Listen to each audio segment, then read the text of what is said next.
నమస్కారం భక్తులారా, ఈ రోజు మనం తెలుసుకోబోయేది మహాశక్తివంతమైన స్వర్ణ ఆకర్షణ భైరవుడు స్తోత్రం గురించి. ఈ స్తోత్రం భక్తితో పారాయణం చేస్తే ఆర్థిక అడ్డంకులు తొలగి, సంపద, ఐశ్వర్యం, విజయాలు కలుగుతాయని పురాణాల్లో చెప్పబడింది. స్వర్ణ ఆకర్షణ భైరవుడు ఎవరు? భైరవ స్వామి అనేక రూపాల్లో ఉంటారు. అందులో స్వర్ణ ఆకర్షణ భైరవుడు ప్రత్యేకం. స్వర్ణ అంటే బంగారం, ఆకర్షణ అంటే ఆకర్షించడం, అంటే సంపదను ఆకర్షించే దైవశక్తి. ఈ స్తోత్రం చదివితే వచ్చే ఫలితాలు. ఈ స్తోత్రం చదివితే దారిద్ర్యం తగ్గుతుంది, అప్పుల బాధలు తగ్గుతాయి, వ్యాపారంలో అభివృద్ధి వస్తుంది, ఇంట్లో ధనలక్ష్మి స్థిరపడుతుంది, మనసుకు ధైర్యం పెరుగుతుంది. ఈ స్తోత్రాన్ని ఏ టైంలో చదవాలి?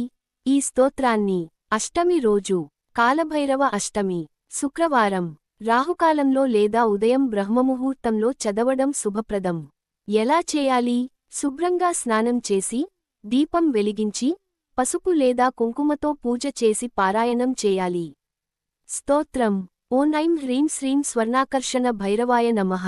భక్తితో 11, 21 లేదా 48 రోజుల పాటు ఈ స్తోత్రాన్ని పారాయణం చేస్తే మంచి ఫలితాలు పొందవచ్చు. ఈ వీడియో మీకు ఉపయోగపడితే లైక్ చేసి షేర్ చేయండి. భైరవ స్వామి ఆశీస్సులు మీపై ఉండాలి.